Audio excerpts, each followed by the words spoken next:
Hello everyone, welcome back on our channel Divyashree physics. तो आज के लेक्चर में हम स्टार्ट करते हैं हमारा next topic potentiometer and its principle of working. Previous lectures के अंदर हमने पढ़ा था slide wire bridge means metre bridge को हमने स्टडी किया था। अब हम देखते हैं पोटेंशियोमीटर क्या होता है। तो पोटेंशियोमीटर के अंदर जैसे स्लाइड वायर ब्रीज के अंदर लिया था हमने एक 1 मीटर की कॉन्स्टेंटन और मैग्नीन की वायर ली थी। तो यहाँ पर भी हमें वही वायर ही कंसीडर करनी है, बट डिफरेंस क्या होगा, यहाँ पर उसकी लेंथ 4 मीटर्स तक होगी, या तो 4 मीटर या उससे भी ज्यादा। अब देखो, इमेजिन करो 1 मीटर की लेंथ इतनी बड़ी होती तो लैब के अंदर हमें जो वुडन बोर्ड मिलता वो इतना लंबा मिलता है, बट अगर हमें 4 मीटर की वायर को एक बोर्ड पर लगाना पड़ जाए तो वो कितना लंबा बोर्ड हो जाएगा। क्या हम उसको लैब के अंदर इजीली मींस कन्वीनियंट वे में हैंडल कर सकते हैं? तो उस प्रॉब्लम को सॉल्व करने के लिए कि जो 4 मीटर की वायर है उसके लिए बहुत लंबे बोर्ड की जरूरत पड़ेगी। तो उस प्रॉब्लम को सॉल्व करने के लिए हम क्या करेंगे, वो 4 मीटर की वायर को हम 4 पार्ट्स के अंदर डिवाइड कर देंगे। हमारे पास हो गए 4 पार्ट्स, 1 2 3 और 4 पार्ट्स। चारों पार्ट्स ये 1 मीटर के अंदर है और इनको हम इस तरह से पैरेलल फॉर्म में पुट कर लेंगे।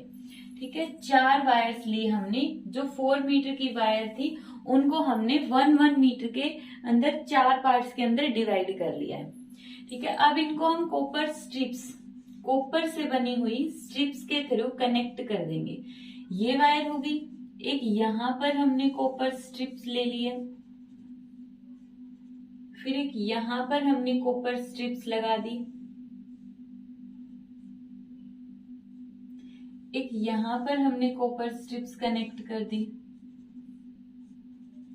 और एक यहाँ पर कॉपर स्ट्रिप्स को कनेक्ट कर दिया बी पॉइंट ए पॉइंट। ठीक है, तो अब देखो ये सारी की सारी वायर्स है वो सीरीज में हो गई है, मतलब अब ये एक ही वायर बन गया, बस उसको हमने इस तरह से फोल्ड कर दिया, इस तरह से लग रहा है। अब यहाँ पे हम क्या करेंगे, इसके बाद एक सेल या फिर बैटरी कनेक्ट करेंगे। तो हमने यहाँ पे एक बैटरी कनेक्ट कर दी, उसके बाद यहाँ पर एक एमीटर कनेक्ट कर दिया। एमीटर सबसे पहले इस साइड में पॉजिटिव टर्मिनल से जुड़ा है, तो ये वाला पॉइंट कैसा होगा इसका, एमीटर का इस साइड हम क्या लगाएंगे, पॉजिटिव लगाएंगे, दूसरी साइड होगा नेगेटिव। फिर हमने यहाँ पे लगा दिया रियोस्टेट,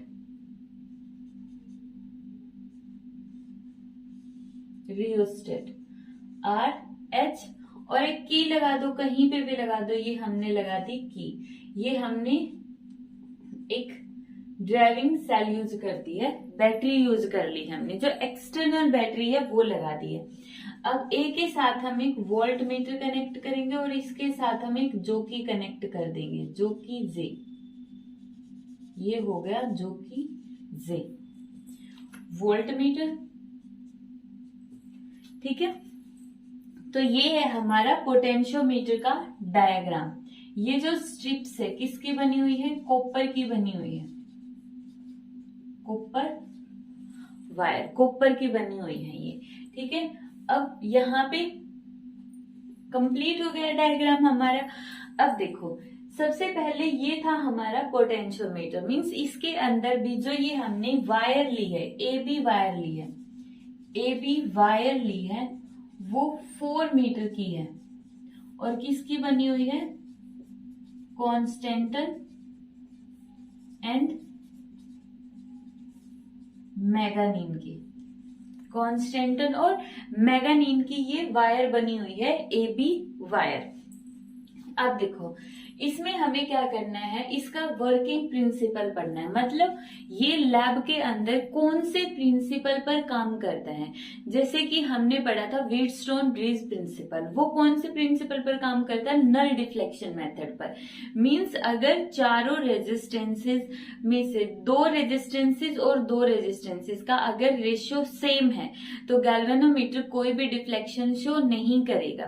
तो जो व्हीटस्टोन ब्रिज था वो कौन से प्रिंसिपल पर वर्क करता है, नल डिफ्लेक्शन मेथड पर। तो अब हम देखते हैं कि इसका वर्किंग प्रिंसिपल क्या है। तो इसके वर्किंग प्रिंसिपल के अकॉर्डिंग क्या होता है, अब इसका प्रिंसिपल पढ़ने से पहले हम एक पॉइंट समझते हैं। अगर हम कोई भी सिंपल वायर लेते हैं, कोई भी एक वायर, हमें नहीं पता ये किस चीज की बनी है लेकिन कंडक्टिंग मटेरियल है कोई, ठीक है, ए बी हमारे पास ये कोई भी एक वायर है। अब वायर है तो उसका खुद का रेजिस्टेंस होगा ही होगा, क्योंकि वायर अगर कंडक्टिंग मटेरियल की बनी हुई है तो वहां पे बहुत सारे फ्री इलेक्ट्रॉन्स होंगे जो मूव कर रहे होंगे। अब इलेक्ट्रॉन्स मूव करेंगे तो वहां पे कोलिजन होगा, कोलिजन है तो मतलब रेजिस्टेंस भी है, ठीक है। तो ये जो वायर होगी, या फिर दूसरी टर्म में ऐसे बोल सकते हैं, किसी भी वायर का खुद का नेचर होता है, मटेरियल का नेचर कि वो कॉपर है, सिल्वर है, तो मतलब उसकी रेजिस्टिविटी होगी, वायर की लेंथ भी होगी, एरिया भी होगा। इस वजह से हम बोल सकते हैं कि उसका रेजिस्टेंस भी होगा। कोई भी वायर बिना रेजिस्टेंस के एग्जिस्ट नहीं कर सकती है, हर एक वायर का रेजिस्टेंस होगा, चाहे वो कम हो या फिर ज्यादा हो। अगर इस वायर में से करंट गया तो हम ये बोल सकते हैं कि इस वायर में वोल्टेज ड्रॉप हो रही है, वोल्टेज ड्रॉप।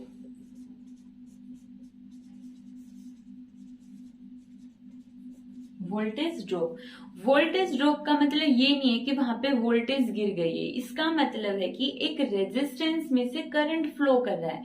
अब करंट भी है, रेजिस्टेंस भी है, ओम्स लॉ के अकॉर्डिंग।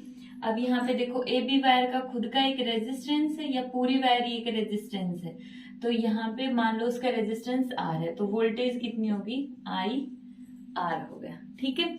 अगर हम इस वायर का इतना सा पोर्शन लेंगे, छोटा सा पोर्शन लिया, इतना पोर्शन, तो रेजिस्टेंस कम हो गया, क्योंकि रेजिस्टेंस डायरेक्टली प्रोपोर्शनल होता है लेंथ के, resistance directly proportional to length.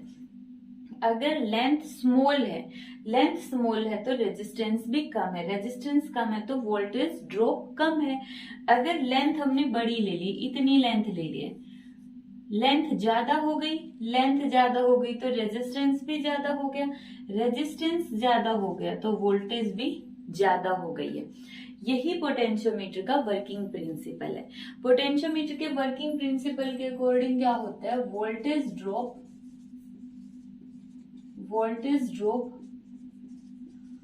across any portion of wire is directly proportion to length of that wire। किसी भी वायर के अंदर जो वोल्टेज ड्रॉप हो रहा है वो डायरेक्टली प्रोपोर्शनल होता है उस वायर की लेंथ के। ये इसका वर्किंग प्रिंसिपल है। अब हम इसका प्रूफ देखते हैं, ठीक है। इन्होंने बोला है कि जितनी बड़ी लेंथ होगी उतना ही ज्यादा वोल्टेज ड्रॉप होगा। यही पोटेंशियोमीटर का वर्किंग प्रिंसिपल है, मीन्स जो ये पोटेंशियोमीटर काम करता है तो उसका बेसिक प्रिंसिपल क्या है, ये वाला।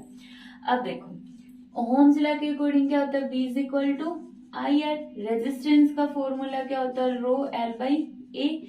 अब करंट वायर में सेम होता है, मटेरियल सेम होता है, पूरी वायर का एरिया सेम है, तो ये फैक्टर अलग और इसको अलग कर लो। तीनों के तीनों फैक्टर क्या है, कांस्टेंट है, तो इसको हम एक कांस्टेंट मान लेंगे K, और ये आ गया L। तो यहाँ पे हम ये बोल सकते हैं तो कांस्टेंट है तो इसको प्रोपोर्शनैलिटी के अंदर डाल दो, तो V directly proportional to L। जो voltage drop across any wire is directly proportional to length of that wire. तो ये था हमारा पोटेंशियोमीटर का वर्किंग प्रिंसिपल। अब हम देखते हैं कि ये जो पोटेंशियोमीटर है वो कहाँ कहाँ पर यूज किया जाता है, क्या क्या चीजें निकालने के लिए हम इस पोटेंशियोमीटर का यूज करेंगे। तो पोटेंशियोमीटर का सबसे फर्स्ट यूज होता है to calculate potential difference. Second है to compare EMF of two cells. Third, to calculate internal resistance of a cell.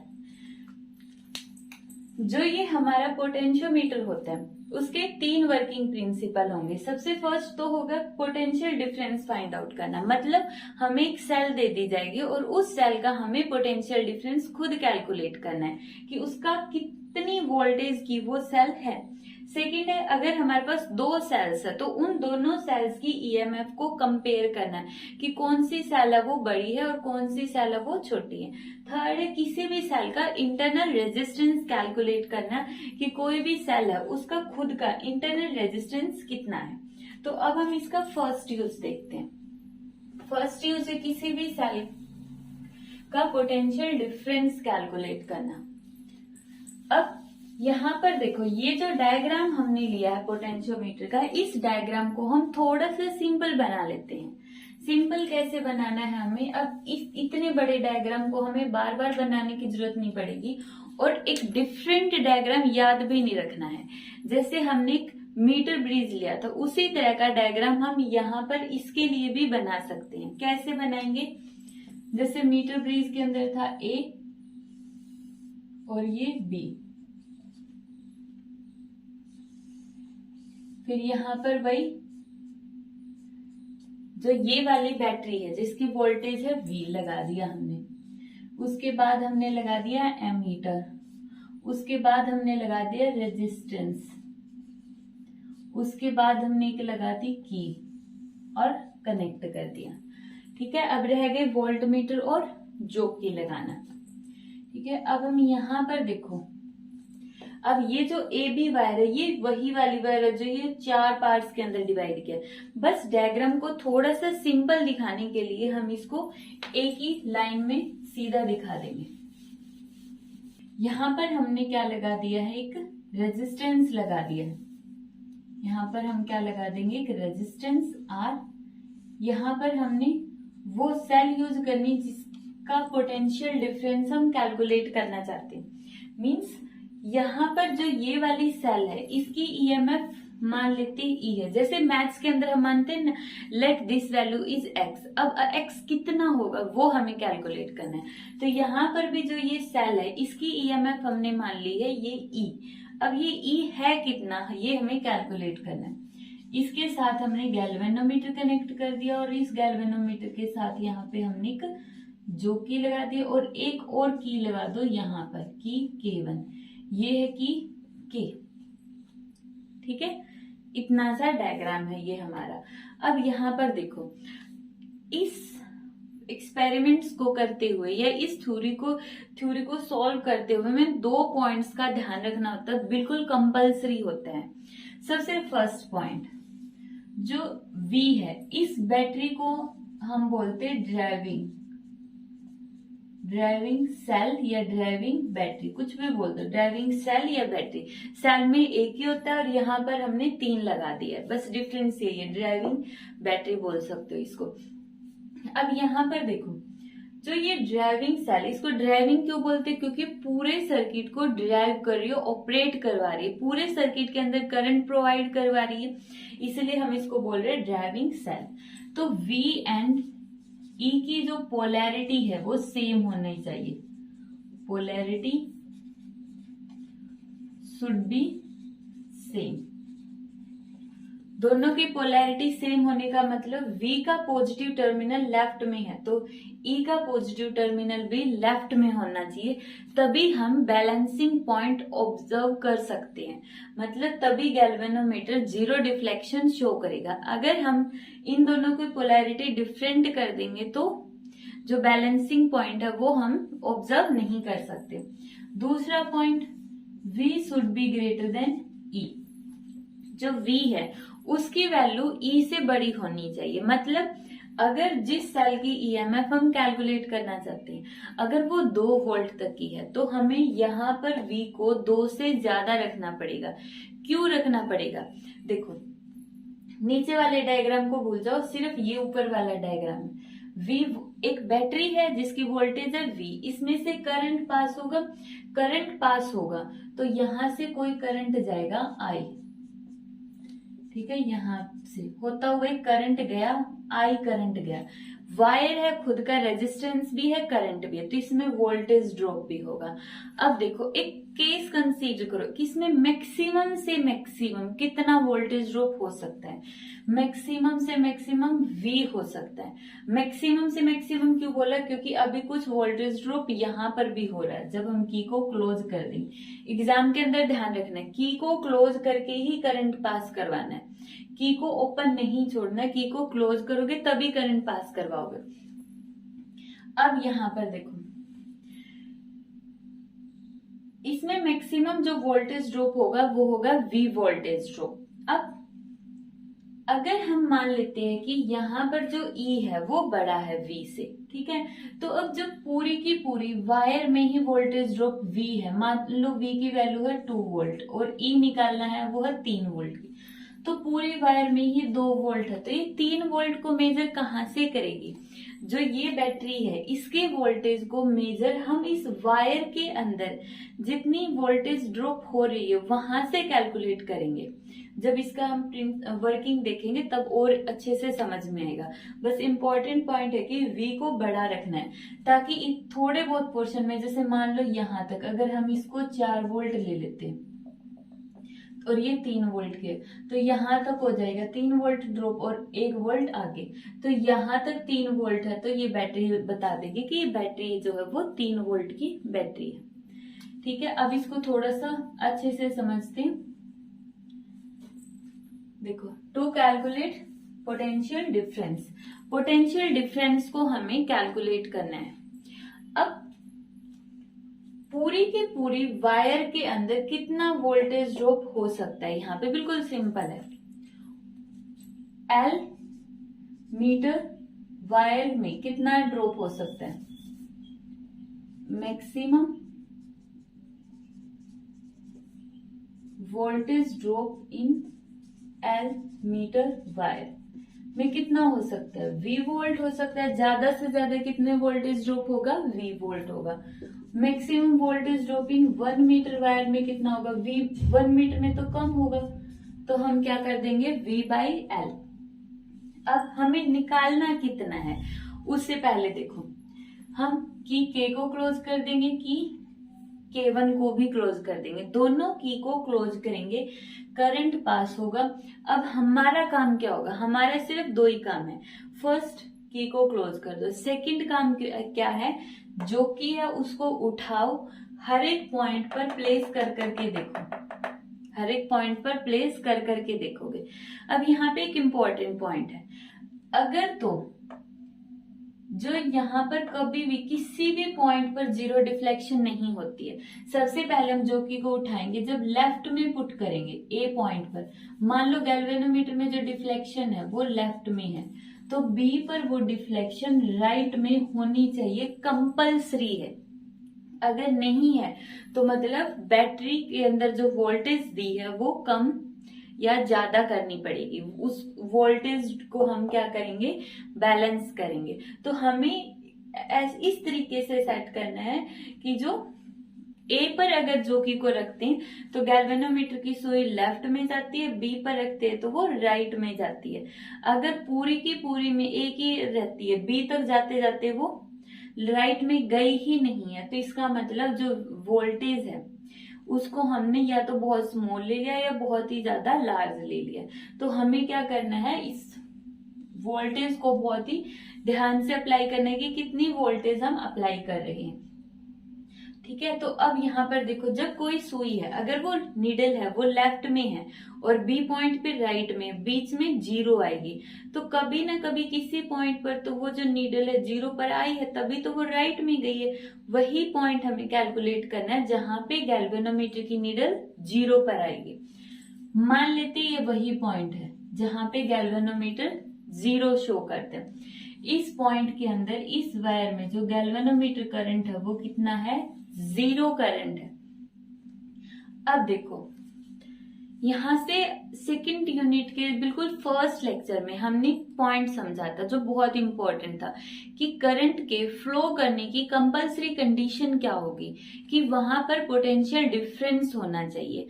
अगर पोटेंशियल डिफरेंस नहीं है, पोटेंशियल सेम है, दो पॉइंट्स पर जो पोटेंशियल है वो सेम हो गया, कम ज्यादा नहीं है, तो वहां पर करंट 0 होगा। तो यहाँ पे उल्टा है, यहाँ पे करंट 0 है, तो इसका कंक्लूजन क्या निकलता है, पोटेंशियल सेम है। कहाँ कहाँ पर सेम है, इस पॉइंट पर और इस पॉइंट पर, इसको जे ही नाम दे देते, जे पॉइंट पर यहाँ पे पोटेंशियल और यहाँ पे पोटेंशियल, मींस यहाँ पर पोटेंशियल क्या है, सेम, पैरेलल में है, तो यहाँ पे दोनों जगह पोटेंशियल सेम है।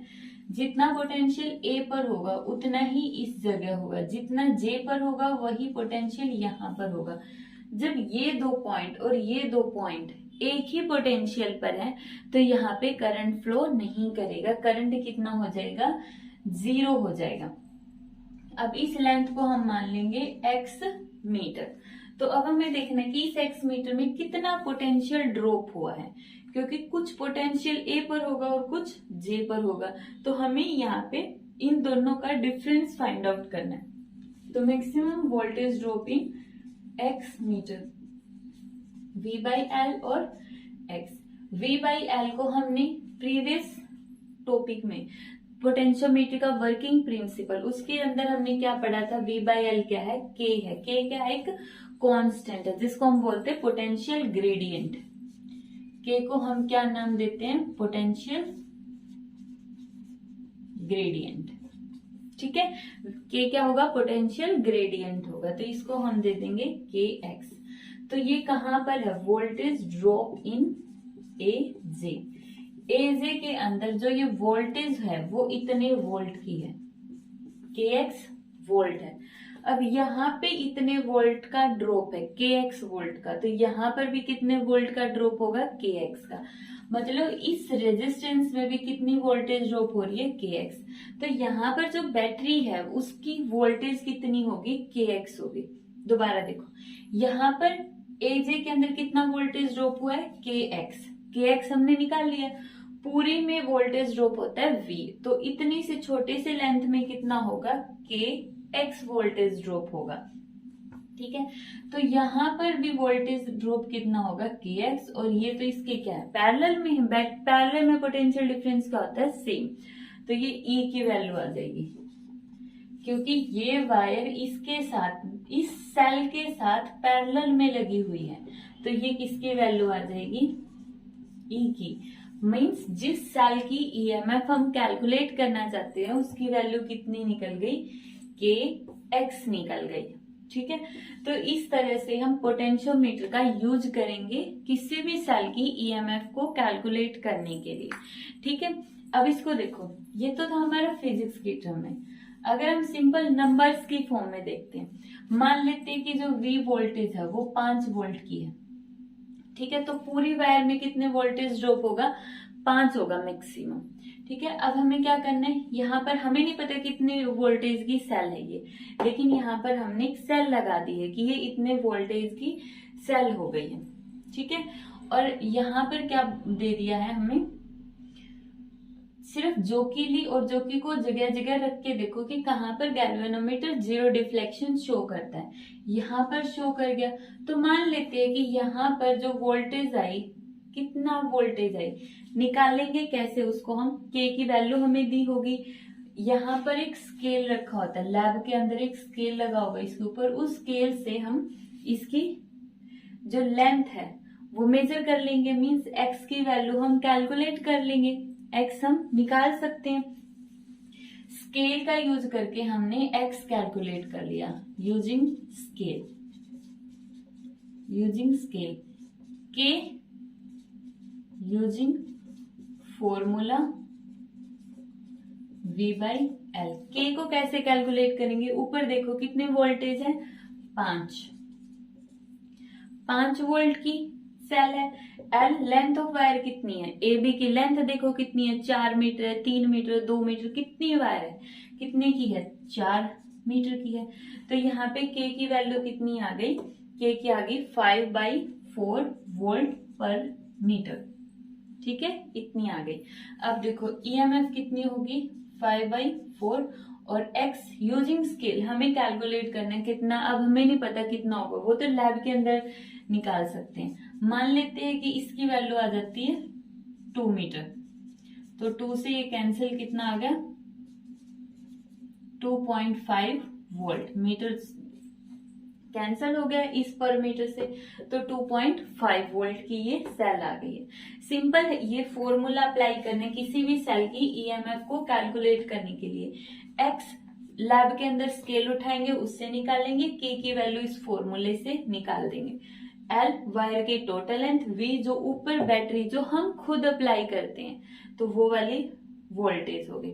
तो ये तो था हमारा इसका फर्स्ट टॉपिक, जिसमें हम किसी भी सेल का पोटेंशियल डिफरेंस कैलकुलेट करते हैं। यहां से हमें ये फॉर्मूला याद रखना है, जो ये फॉर्मूला है ये हमें लर्न करना है यहां से, क्योंकि इसका हम दोबारा से यूज करेंगे। अब नेक्स्ट टू कंपेयर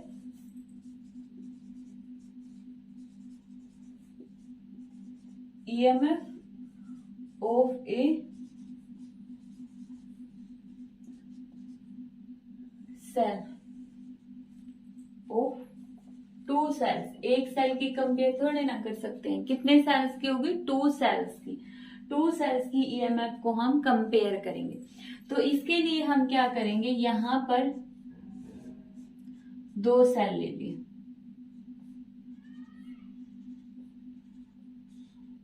वन 2 3। इस सेल की ईएमएफ E1, इस सेल की ईएमएफ E2। देखो सिंपली हमें क्या करना है, सबसे पहले फर्स्टली जॉइन 1 and 3। 1 और 3 को जोड़ दो। सबसे पहले 1 और 3 को हमने जोड़ दिया और 2 को हमने छोड़ दिया। 2 को कनेक्ट नहीं किया, सिर्फ 1 और 3 को कनेक्ट किया। जब हम 1 और 3 को कनेक्ट करेंगे तो जो नीचे वाली सेल है, ये तो सर्किट में है ही नहीं, है कौन सी, ऊपर वाली सेल। अब हमें क्या करना है, सिर्फ जोकी को उठाना है और प्लेस करके देखना है कि कहां पर ये जीरो डिफ्लेक्शन शो करता है। जहां पर भी ये जीरो डिफ्लेक्शन शो करेगा वहीं पे गैल्वेनोमीटर मीन्स वहीं पे वोल्टेज ड्रॉप निकाल लेंगे। जितना वोल्टेज ड्रॉप ऊपर होगा वही किसकी वैल्यू होगी, E1 की। क्यों, क्योंकि दोनों पैरेलल में है। ये वाला रेजिस्टेंस और ये पैरेलल में कनेक्टेड है, तो वोल्टेज ड्रॉप दोनों में क्या होती है, सेम। ये भी एक रेजिस्टेंस है, AJ एक रेजिस्टेंस है। क्यों, क्योंकि वायर है, वायर का खुद का रेजिस्टेंस होता है। ठीक है, तो यहाँ पे मान लेते हैं इसकी लेंथ है L1। ठीक है, तो अब हम देखते हैं voltage drop across AJ is equal to कितना होगा, KL1। अभी हमने प्रीवियस टॉपिक में देखा था, उसके अकॉर्डिंग कितना वोल्टेज ड्रॉप आया, KL1 वोल्टेज ड्रॉप आ गया। तो जितना वोल्टेज ड्रॉप यहाँ पर होगा वही E1 की वैल्यू होगी, क्योंकि दोनों पैरेलल में जुड़े। तो E1 की वैल्यू कितनी आ गई, KL1। इसको मानो इक्वेशन फर्स्ट। ठीक है, अब हमें क्या करना है, ज्वाइन 2 and 3। अब हमें 1 और 3 को रिमूव करके किसको जोड़ना है, 2 और 3 को। जब 2 और 3 को जोड़ेंगे तो ऊपर वाली सेल है ये सर्किट से हट चुकी है। अब यहाँ पे फिर से जोकी को उठाएंगे और देखेंगे कहाँ पर गैल्वेनोमीटर जीरो शो करता है। मान लेते अब की बार ये पॉइंट यहाँ पर शिफ्ट हो गया, ये पॉइंट, इसको मान लेंगे हम कितनी वैल्यू है, ये L2 है। L2 लेंथ पर जाकर हमें दोबारा से क्या मिला है, एक बैलेंसिंग पॉइंट मिला है। तो अब दोबारा से हम देखेंगे कि वोल्टेज ड्रॉप अक्रॉस, मान लेते हैं ये J डैश पॉइंट है, अक्रॉस AJ डैश कितना होगा, KL2। अब जितना ये होगा उतनी ही ये होगी E2 की वैल्यू, जितना वोल्टेज ड्रॉप ऊपर वाली वायर में हो रहा वही किसकी वैल्यू होगी, E2 की होगी। तो यहाँ से E2 किसके इक्वल आ गया, KL2। ये आ गई हमारे पास इक्वेशन नंबर सेकेंड। अब हमारा टॉपिक क्या था, compare EMF of two cells. दो सेल्स की ईएमएफ को कंपेयर करना है। कंपेयर करने के लिए हम क्या करेंगे, डिवाइड इक्वेशन 1 एंड 2। इक्वेशन 1 और 2 को डिवाइड कर दो, कितना आएगा, E1 by E2 is equal to KL1 by KL2। K से K कैंसिल, तो E1 by E2 is equal to L1 by L2। तो हम कंपेयर कर सकते हैं कि यहाँ से L1 और L2 की वैल्यू पुट करो और हमें पता चल जाएगा कि दोनों सेल्स के अंदर से कौन सी सेल की ईएमएफ ज्यादा है। तो ये था हमारा पोटेंशियोमीटर का second use, to compare EMF of two cells. दो सेल्स की ईएमएफ हमने यहाँ पे कंपेयर कर दिया। अब हम इसका थर्ड यूज देखें। अब नेक्स्ट है, एक सेल का इंटरनल रेजिस्टेंस हमें कैलकुलेट करना है। अब वो सेल, सबसे पहले सर्किट के अंदर हम एक सेल लगाते हैं, उसके साथ एक रेजिस्टेंस लगाते हैं।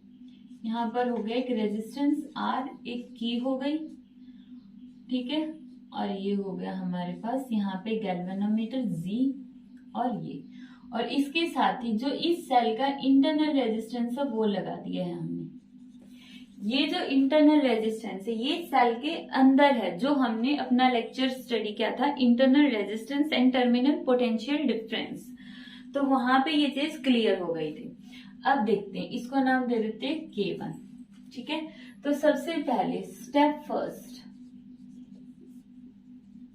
क्लोज की K एंड ओपन K1। हमने क्या करना है, सिर्फ K को क्लोज कर देंगे और जो K1 की है उसको क्या करेंगे, हम ओपन रखेंगे। K1 को ओपन रखेंगे और K को क्लोज कर दिया। अब हमें क्या करना है, वही जो अब तक करते आ रहे, सिर्फ जोकी को उठाओ, J को उठाओ जोकी को, और वो पॉइंट देखो कहां पर गैल्वेनोमीटर जीरो डिफ्लेक्शन शो करता है। गैल्वेनोमीटर जीरो डिफ्लेक्शन शो करता है। तो मान लेते हैं वो लेंथ जो आई है वो आई है L1 लेंथ आई है, ठीक है। अब जब तक कि K1 ओपन है, नीचे वाला ये रेजिस्टेंस सर्किट में इंक्लूड नहीं है, सिर्फ ये सेल है E और ये रेजिस्टेंस इसका खुद का है, ठीक है, इसका इंटरनल रेजिस्टेंस है। तो यहाँ पर हम क्या निकालेंगे, वही वोल्टेज ड्रॉप, और वोल्टेज ड्रॉप कितनी होगी, KL1 होगी, और वो किसके इक्वल होगी, E के इक्वल होगी, जो अभी तक हमने पढ़ा है। तो यहाँ पे समझाने की जरूरत नहीं, क्योंकि प्रीवियस टॉपिक हमारा इसी के ऊपर था। तो जैसे ही हम K को क्लोज करेंगे, ये सर्किट नीचे से हट गया, यहाँ पे हमने बैलेंसिंग पॉइंट देखा, J आ गया, और यहाँ पे कितनी लेंथ पर आया है, L1 पर आया है। तो इस L1 लेंथ में वोल्टेज ड्रॉप कितना होगा, KL1 होगा, और जितना यहाँ पे वोल्टेज ड्रॉप है वही किसकी वैल्यू है, E की वैल्यू, क्योंकि ये पैरेलल में कनेक्टेड है।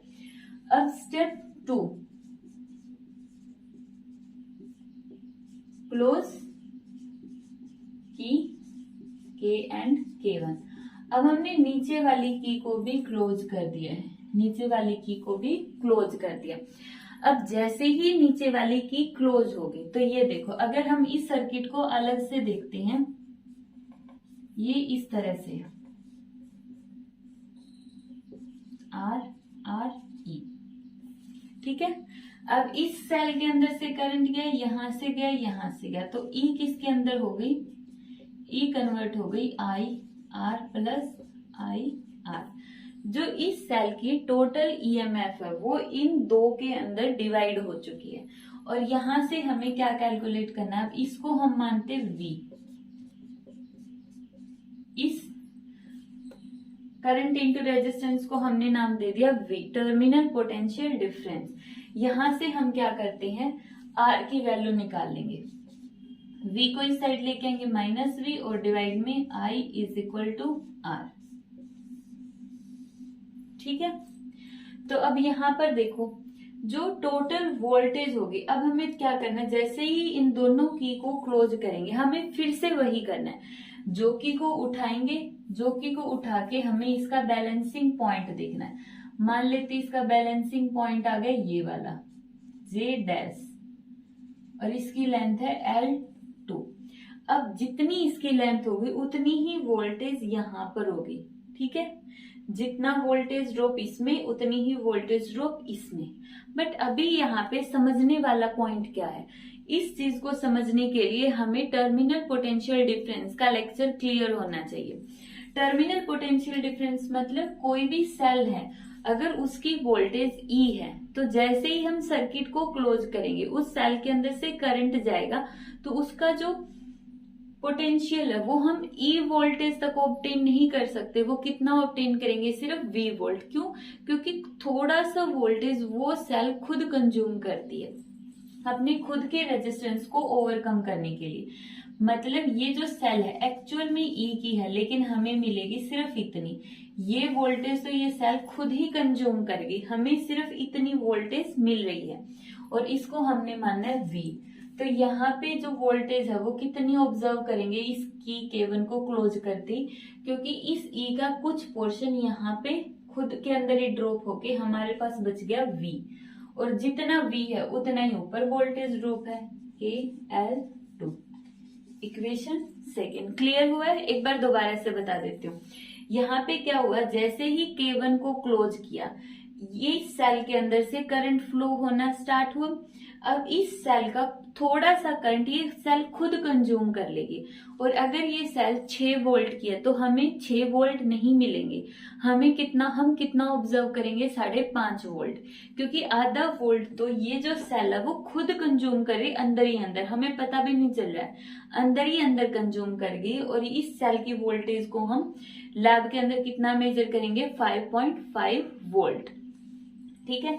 तो यहाँ पर और ये हमें कैसे पता चला 5.5 वोल्ट ऊपर, जहां पे जितना इसका बैलेंसिंग पॉइंट, क्योंकि एक्चुअल में इस सर्किट के अंदर तो सर्किट को तो पता ही है कि ये जो बैटरी है वो 5.5 वोल्ट की है, तो ये ऊपर भी उतना ही जब पोटेंशियल आ जाएगा तभी गैल्वेनोमीटर बैलेंस हो जाएगा, ठीक है। तो ये हो गया इक्वेशन 2। अब यहाँ पर देखो internal resistance R using equation 3, इसको इक्वेशन 3 मान लो। यूजिंग इक्वेशन 3 R किसके इक्वल हो गया E minus V by I। Ohm's law के अकॉर्डिंग क्या होता है V is equal to IR, I किसके इक्वल होता है V बाई R। I की जगह पुट करो V बाई R, R ऊपर अलग अलग करो E by V by V -1 और R। तो इंटरनल रेजिस्टेंस R की वैल्यू आ गई 30। अब यहाँ से देखो E बाई V, यहाँ से इक्वेशन 1 और 2 को डिवाइड कर दो। इक्वेशन 1 और 2 को डिवाइड करेंगे तो E by V is equal to KL1 KL2, K से K, तो E बाई V की वैल्यू कितनी आ गई L1 बाई L2। पुट कर दो L1 बाई L2 -1 और R। यही हमें कैलकुलेट करना था, हमें ये बताना था ये जो सेल है इसका खुद का इंटरनल रेजिस्टेंस कितना है। अभी जैसे मैंने तुम्हें एग्जांपल दिया कि ये जो बैटरी है वो 6 वोल्ट की है और हम ऑब्जर्व करते 5.5 वोल्ट, और आधा वोल्ट ये खुद कंज्यूम करेगी, लेकिन हमें एग्जैक्टली कैसे पता चलेगा ये खुद कितना कंज्यूम करती है, इसकी खुद कितनी वोल्टेज कंज्यूम की। करंट तो हमें पता चल जाएगा लैब के अंदर, लेकिन इंटरनल रेजिस्टेंस हमें नहीं पता चलेगा। तो इंटरनल रेजिस्टेंस कैसे कैलकुलेट करेंगे, इस फॉर्मूले से। 2 बार हमने L1 L2 कैलकुलेट कर लिया, दोनों की वैल्यू पुट की, और R जो ये रेजिस्टेंस R है इसको हम यहाँ पे पुट करेंगे और इस सेल का इंटरनल रेजिस्टेंस कैलकुलेट कर लेंगे। तो ये था हमारा आज का last topic, to calculate internal resistance of a cell. तो आज हमने पढ़ा कि जो पोटेंशियोमीटर होता है उसके यूजेस क्या है, ठीक है। तो इसको अच्छे से समझ लेना।